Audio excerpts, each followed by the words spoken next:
Көтеріп шықты.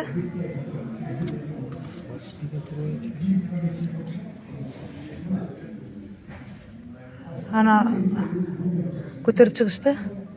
Скорый машинасына салып атышады.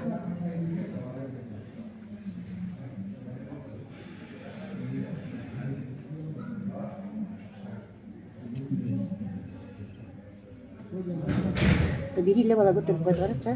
Oğlum бұл 40 килограмм болып қалады. Çıkkınақтайын oldu. Ооба, 14. Мына ке скор. Жақсы.